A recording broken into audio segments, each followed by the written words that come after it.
है। क्या लगता है आपको शिवसेना दो गुटों में तब्दील हो चुकी है? बात करें तो एकनाथ शिंदे जो महाराष्ट्र के सीएम हैं वो एक तरफ हैं, और अगर बाला साहब ठाकरे की बात करें, संजय राउत की बात करें तो वो एक तरफ है।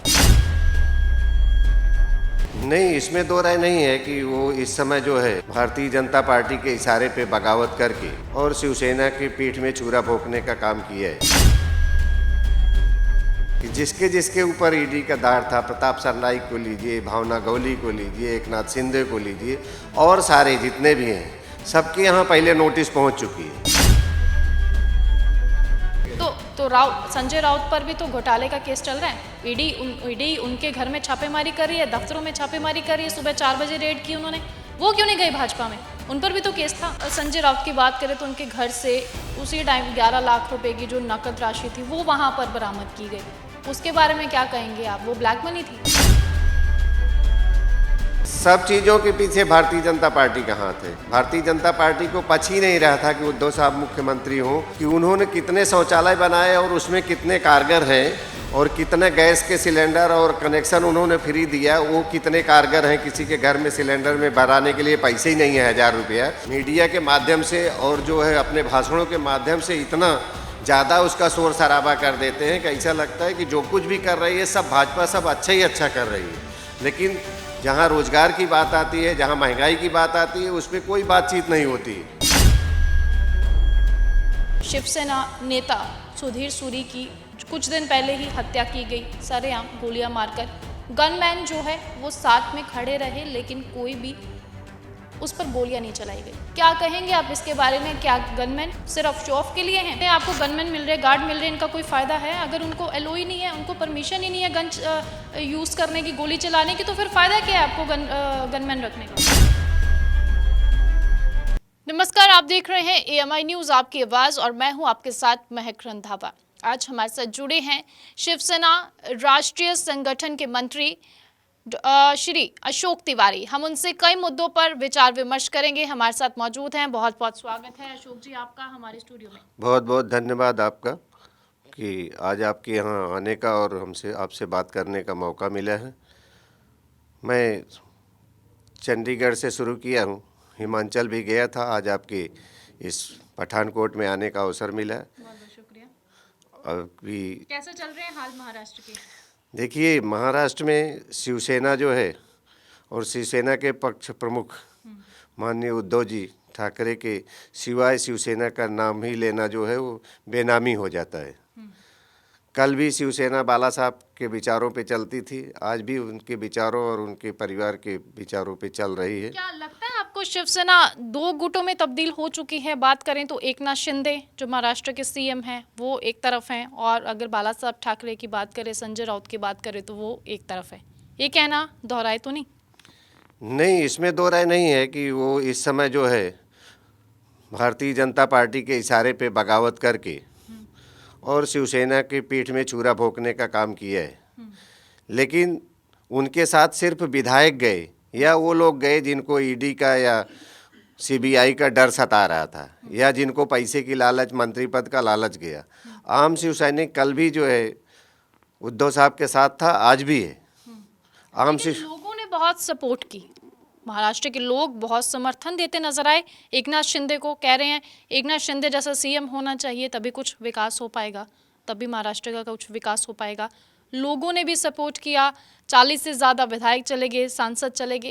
इसको आप किस तरह देखते हैं? देखिए, मैं बताया ना कि जिसके जिसके ऊपर ईडी का दार था, प्रताप सरनाईक को लीजिए, भावना गवली को लीजिए, एकनाथ शिंदे को लीजिए, और सारे जितने भी हैं, सबके यहाँ पहले नोटिस पहुँच चुकी है। वो नोटिस से बचने का उनको एक ही रास्ता देखता था कि जेल जाओ या तो फिर राज करो। तो उनको राज करना अच्छा लगा, इसलिए चले गए। संजय राउत पर भी तो घोटाले का केस चल रहा है। ईडी उनके घर में छापेमारी कर रही है, दफ्तरों में छापेमारी कर रही है। सुबह 4 बजे रेड की उन्होंने, वो क्यों नहीं गए भाजपा में? उन पर भी तो केस था। कि कुछ लोग तो नहीं ही गए, संजय राउत हो, अनिल परब साहब हो, सुनील प्रभु हो, बहुत सारे लोग ऐसे हैं, अरविंद सावंत जी हैं, ऐसे ढेर सारे धुरंधर हैं जो जेल जाना पसंद किए, जो तकलीफ सह लेना पसंद कर लिए, लेकिन उद्धव साहब का साथ छोड़ना पसंद नहीं किए। हम लोग भी उसमें से ही हैं। उसमें संजय राउत की बात करें तो उनके घर से उसी टाइम 11 लाख रुपए की जो नकद राशि थी वो वहां पर बरामद की गई। उसके बारे में क्या कहेंगे आप? वो ब्लैक मनी थी। नहीं नहीं, वो तो उसमें से 10 लाख रुपया पार्टी फंड का था। जो अयोध्या गए थे उसके पहले उद्धव जी उसमें से बचे हुए पैसे थे जो पार्टी फंड में जमा करना था, का अपनी व्यस्तता की वजह से नहीं किए थे। उसमें चिट लगा था, जो मिला है उसको मीडिया ने पूरा दिखाया है कि भाई इसमें चिट लगा है, पार्टी फंड का पैसा है। और उनका पैसा खाली 1.5 लाख रुपया था, और उनके परिवार में विधायक, सांसद और सारे लोग कमाने वाले हैं, तो 1 लाख 1.5 लाख रुपए घर खर्च के लिए बम्बई जैसे शहर में कोई बहुत बड़ी बात नहीं है। तो अभी 102 दिन वो अंदर रहे हैं, आज वो जमानती तौर पर बाहर है, क्या कहेंगे? देखिए, कोर्ट ने फटकार लगाया ईडी को कि भाई आप जो है कब तक ऐसे सबूत सबूत सबूत करते रहेंगे, हम इनको छोड़ रहे हैं। तो क्या लगता अपील है, में भी इसके गए, पीछे लेकिन किसका हाथ?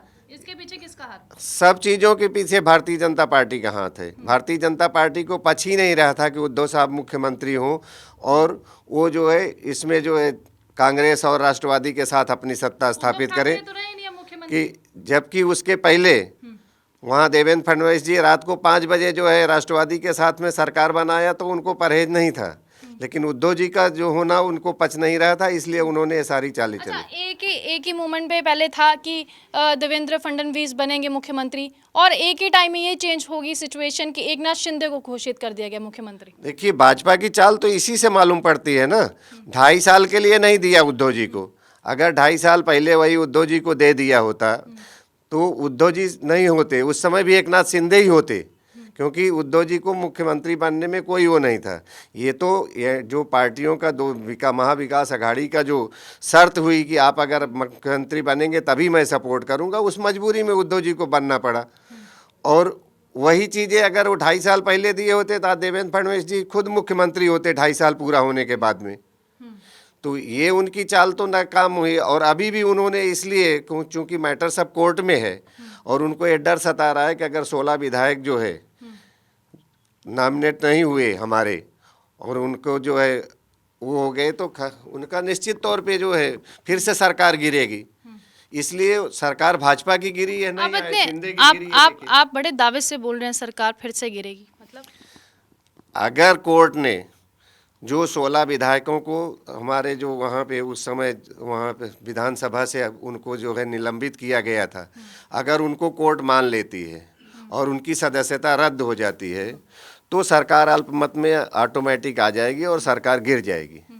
अब कोर्ट के ऊपर कितना दबाव पड़ता है या कोर्ट कितना निष्पक्ष देती है, ये तो कोर्ट का है, और कोर्ट की हम लोग इज्जत करते, जो निर्णय देगी उसको मानेंगे। और नहीं होगा तो 2024 में फिर से आएंगे, हम चुनाव में आएंगे और इनको इनकी जगह बताएंगे। आज की अगर बात करें तो महंगाई, बेरोजगारी चरम सीमा पर पहुंच गई है। गैस सिलेंडरों के दाम की बात करें तो बहुत ऊंची अब उछाल उसमें देखने को मिल रहा है। महंगाई की बात करें तो लोग त्रस्त हैं, लोग हाहाकार मचा रहे हैं। क्या लगता है आने वाले दिनों में क्या करेंगे लोग, क्या करेंगी सरकारें? 2024 में चुनाव है, क्या लोग मुंह तोड़ जवाब देंगे सरकारों को? देखिए, ऐसा है कि महंगाई यही 2 रुपये बढ़ता था कभी साल भर में एक बार बजट आने पे, तो सिलेंडर कंधे पे लाद के बैलगाड़ी पे बैठ के अटल बिहारी वाजपेयी, स्मृति ईरानी सारे लोग घूमते थे। अब रोज़ डीजल पेट्रोल का भाव बढ़ रहा है, उसकी वजह से सब्जियों के भाव बढ़ रहे हैं, अन्न के राशन के भाव बढ़ रहे हैं, लेकिन अब इनके लिए वो आम बात हो गई है। इनको एक स्मृति ईरानी कहती हैं हिमाचल में चुनावों के दौरान जब वो आती हैं, लोगों को संबोधित करती हैं, वो कहती हैं कि प्रधानमंत्री नरेंद्र मोदी जैसा कोई नहीं है। वो कहती हैं कि नरेंद्र मोदी ने शौचालय तक बनवाए, उन्हें किसी ने आके थोड़ी बोला कि शौचालय बनवाओ। उन्होंने महसूस किया कि जो गांव की जो महिलाएं हैं, जो लड़कियां हैं, वो खुले में शौच के लिए जाती हैं, अंधेरा होता है तभी वो शौच करती हैं, ऐसे नहीं वो करती। तो उन्होंने उसका दर्द महसूस किया। और आज आप बोल रहे हैं कि महंगाई जो है वो स्मृति ईरानी बड़े बड़े दावे वादे करती हैं। ये स्मृति ईरानी कहती हैं कि हमने शौचालय बनवाए हैं, नरेंद्र मोदी ने शौचालय बनवाए, इस पर नहीं, उन्होंने जो है शौचालय बनवाया, शौचालय उन्होंने क्या बनवाया, उसके पहले ही योजना आई थी। लेकिन सवाल ये है कि उन्होंने कितने शौचालय बनाए और उसमें कितने कारगर हैं, और कितने गैस के सिलेंडर और कनेक्शन उन्होंने फ्री दिया, वो कितने कारगर हैं। किसी के घर में सिलेंडर में भराने के लिए पैसे ही नहीं है 1000 रुपया, और जो लोगों को शौचालय के लिए पैसा दिया गया उसमें जो बीच के लोग थे वो सारे पैसे खाली जो है रख के एक ढापा रख के के 3 तरफ से दीवार बनाया, उसकी कोई सेफ्टी नहीं है, उसमें कोई वो नहीं है। आप गांव में जाके अगर देखेंगी कि शौचालयों की हालत, क्योंकि हम लोग गांव से जुड़े हैं, हमें मालूम है कि क्या हालत है, वो सारे पैसे सेक्रेटरी और प्रधानों की जेब में चले गए। लोगों के जो वहाँ शौचालय बने हैं उसकी व्यवस्था ऐसी थी कि एक ही साल में वो दुर्व्यवस्था होकर ख़त्म हो गई। कहीं अभी भी औरतों को जो है, आप चले जाइए ट्रेन से आप जाएंगे तो सुबह के टाइम अगर आपकी ट्रेन किसी स्टेशन के नज़दीक पहुंचती है, वहां आप देखिए तो सारे लोग आपको ट्रेन के बगल, पटरियों के बगल खड़े दिखाई देंगे।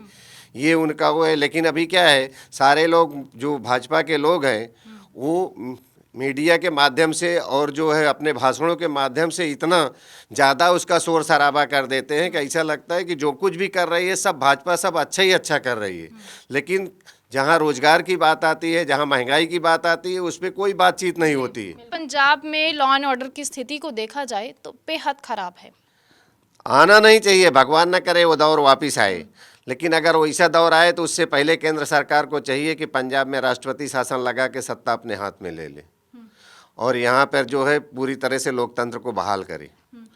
अच्छा, आपके ध्यान में होगा कि जो शिवसेना नेता सुधीर सूरी की बीते दिन ही, कुछ दिन पहले ही हत्या की गई, सरेआम गोलियां मारकर। गनमैन जो है वो साथ में खड़े रहे लेकिन कोई भी उस पर गोलियां नहीं चलाई गई। क्या कहेंगे आप इसके बारे में? क्या गनमैन सिर्फ शो ऑफ के लिए हैं? क्या उनको परमिशन नहीं दी हुई सरकार ने? ये तो अभी सरकार ने कितनी परमिशन दी है मुझे पता नहीं है, लेकिन ये बड़े दुख की बात है कि इतने गार्ड और इतने गनमैन होने के बाद भी जवाब में एक भी गोली नहीं चलाई गई। इसी को लेके हमारा जो शिवसेना का स्टैंड है, कल हमारे सारे जितने भी पदाधिकारी यहाँ के थे जिनको सुरक्षा मिली हुई है, उन्होंने सुरक्षा वापस करने का सरकार को लेटर दिया, अल्टीमेटम दिया। क्या वापस ले गई कि हम लोग जो है, अब हमको सुरक्षा नहीं चाहिए। और उसके बाद से ही हमारे राज्य प्रमुख योगराज शर्मा जी के पास में रात से ही डीआईजी के, आईजी के, यहाँ पे जो एसपी हैं उन लोगों का फ़ोन की किसी तरह से ये आप वापस लो अपना निर्णय और हम लोग आपकी सुरक्षा में जो चूक हुई है उसमें नहीं ये जो जितने आपको गनमैन मिल रहे, गार्ड मिल रहे, इनका कोई फ़ायदा है? अगर उनको एलओई नहीं है, उनको परमिशन ही नहीं है गन यूज़ करने की, गोली चलाने की, तो फिर फ़ायदा क्या है आपको गनमैन रखने का? नहीं, कुछ फ़ायदा नहीं है। तो 100 पीस से भी ज़्यादा गुजरे हैं। इससे तो अच्छा है कि हम अपनी सुरक्षा के बारे में खुद ही सोचें। अगर उनके वजह से हम इस धड़के में हैं कि हमारे पास इतनी सुरक्षा है, इतनी गाड़ियां हैं और हम लोग एकदम सुरक्षित चल रहे हैं और उसके बाद धड़ाधड़ 10 गोली लगा दिया और लगा के वो लोग आराम से चले गए, तो ऐसे सुरक्षा का कोई मतलब नहीं है। ये तो सरकार की एकदम नाकामयाबी है और इसकी तो एकदम जितनी निंदा की जाए उतनी कम है। ये आप सरकार पूरी तरह से फेलुअर है यहाँ पे।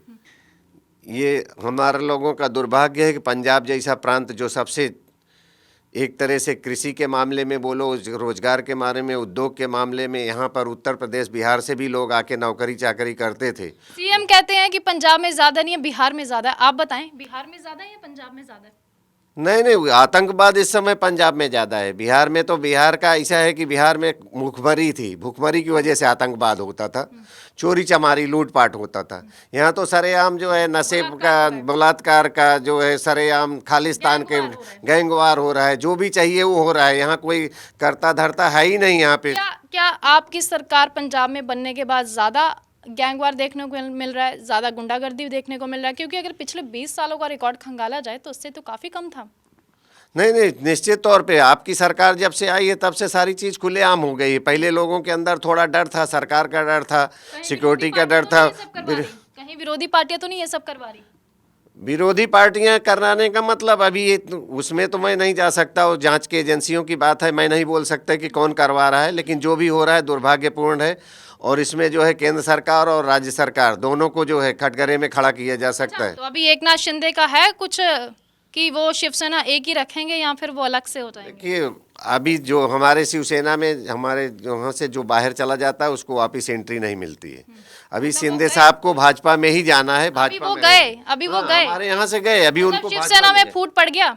शिवसेना में फूट तो निश्चित है, वो ही गई थी और शिवसेना से उनको बाहर भी कर दिया गया, उन्हीं को नहीं। अभी वापस वहाँ एंट्री नहीं है, वापस का रास्ता बंद है, अब वो कभी नहीं आ पाएंगे।